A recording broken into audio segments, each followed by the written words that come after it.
আসসালামু আলাইকুম, আমি Jinnat. Welcome to my channel. কেমন আছো তোমরা সবাই? আশা করি খুব ভালো আছো। তোমাদের সাপোর্টের কারণে আমিও খুব ভালো আছি, আলহামদুলিল্লাহ। আমার ভিডিও যদি তোমাদের ভালো লেগে থাকে তাহলে লাইক, কমেন্ট, শেয়ার করো। আর আমার চ্যানেলে যদি নতুন বন্ধু হয়ে থাকো তাহলে আমার চ্যানেলটা সাবস্ক্রাইব করার অনুরোধ রইল। আর পাশে থাকা বেল আইকনটা প্রেস করে দিও, তাহলে কী হবে, যখনই নিত্য নতুন ভিডিও আপলোড করবো সাথে সাথে নোটিফিকেশন চলে যাবে তোমাদের কাছে। আমি এখন তৈরি করব আলু দিয়ে পটল দিয়ে ভাজি। আর এই যে আমার সাথে থাকো, দেখতে থাকো সবাই। পেঁয়াজ কেটে দিয়ে দিচ্ছে, রসুন কেটে,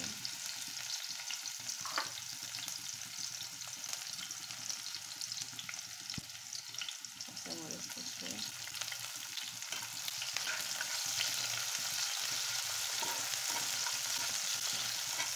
সুন্দর করে ভেজে নেবো। যতক্ষণ না একটা ভালো ফ্লেভার বের হয়ে আসে ততক্ষণ ভেজে নেবো এটাকে।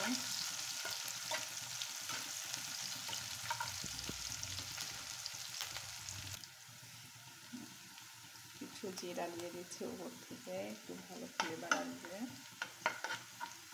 যতক্ষণ একটা ভালো ফ্লেভার বের হয়ে আসবে ততক্ষণ আমি এটাকে ভেজে নেব।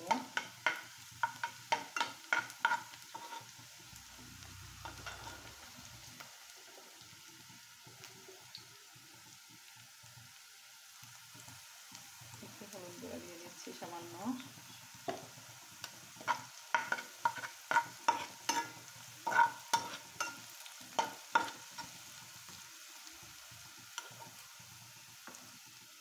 আমি পটলটা দিয়ে দিচ্ছি, আলু পটলটা, লবণ পরিমাণ মতো,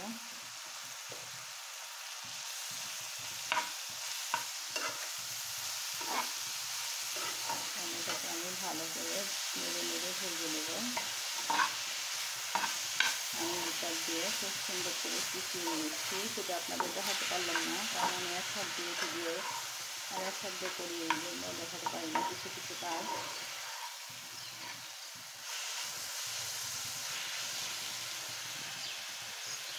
পটলের ভালো ভালো খেতে অনেক ভালো লাগে।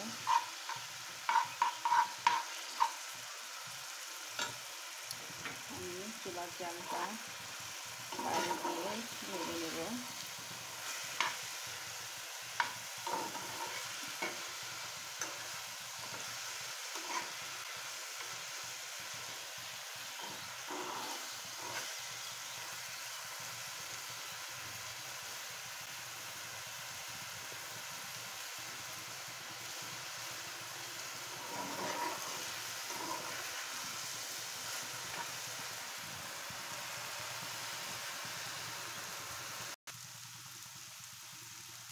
কত সুন্দর লাগছে দেখতে পটল ভাজিটা।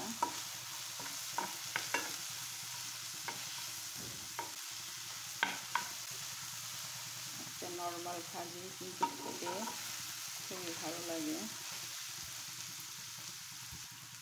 আমি পটলটা চারিপাশে সরিয়ে দিচ্ছি, আমি এখন একটা ডিম ভেঙে দিয়ে দিচ্ছি ভিতরে, তাহলে ভাজিটা খেতে অনেক অনেক ভালো লাগে।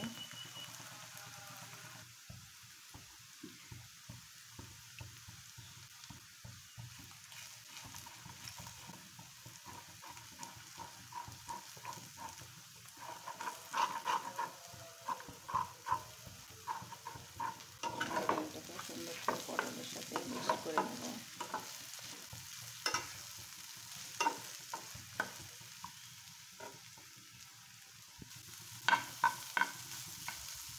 সুন্দর লাগছে পটল ভাজিটা, এটা খেতে অনেক ভালো লাগে। ভাতের সাথে, রুটির সাথে, পরোটার সাথে, পোলার সাথে, যার সাথে খান না কেন সব কিছুর সাথে খুব ভালো লাগে।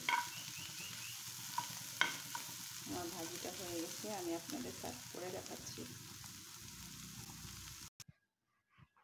আমার রেসিপি হয়ে গেছে। আর যদি রান্না ভালো লেগে থাকে তাহলে লাইক, কমেন্ট, শেয়ার করে দিও। আর আমার চ্যানেলটা সাবস্ক্রাইব করার অনুরোধ রইল। আর পাশে থাকা বেল আইকনটা প্রেস করে দিও, তাহলে যখনই নিত্য নতুন ভিডিও আপলোড করবো সাথে সাথে নোটিফিকেশন চলে যাবে তোমাদের কাছে। আসসালামু আলাইকুম, আল্লাহ হাফিজ।